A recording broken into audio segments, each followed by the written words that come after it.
Jingle Around the Clock is a pretty nice Hallmark Christmas film.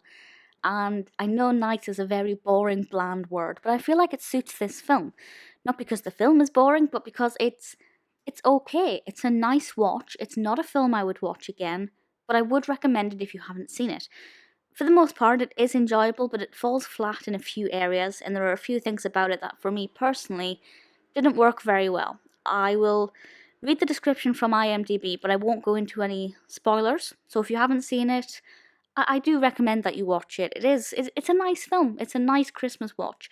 It was released in 2018, and it's directed by Paul Ziller and written by Joie Botkin.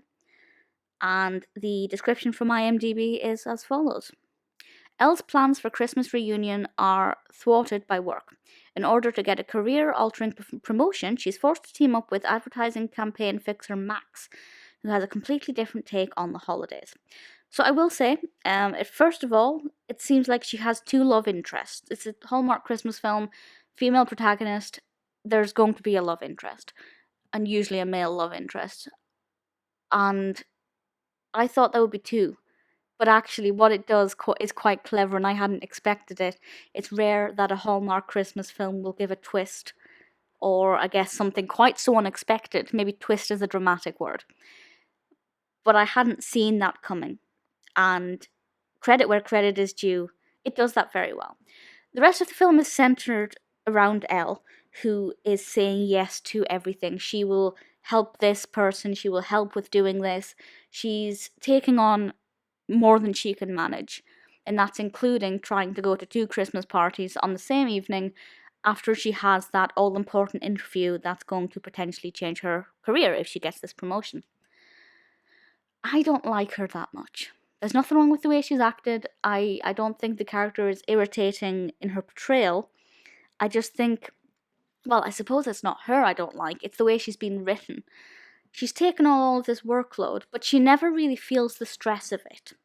It never really comes across very well that this is, causing a lot of stress or frustration or problems. It does slightly at one point, where, as I said, she has 2 parties to go to and it's maybe too much for her, but it doesn't ever feel like it impacts her emotionally, only physically, because she physically can't be in 2 places at once, or even 3 places at certain times.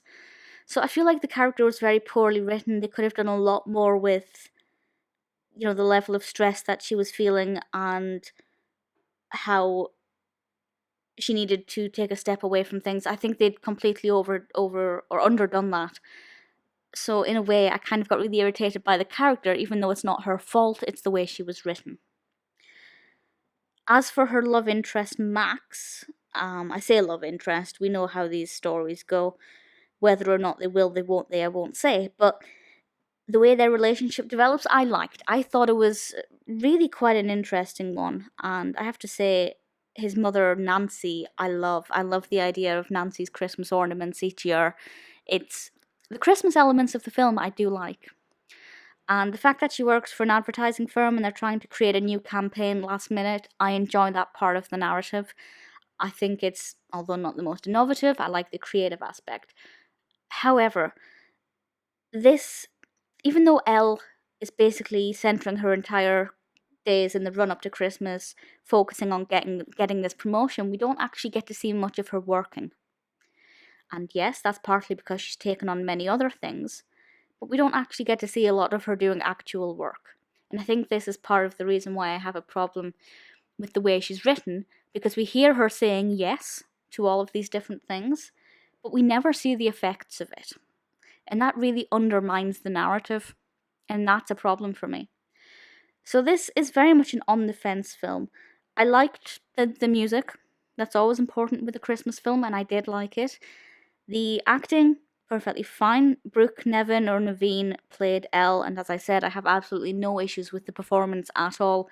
It's just the character way that she's been written that's not good. Michael Cassidy is Max. I liked him. He's pretty decent.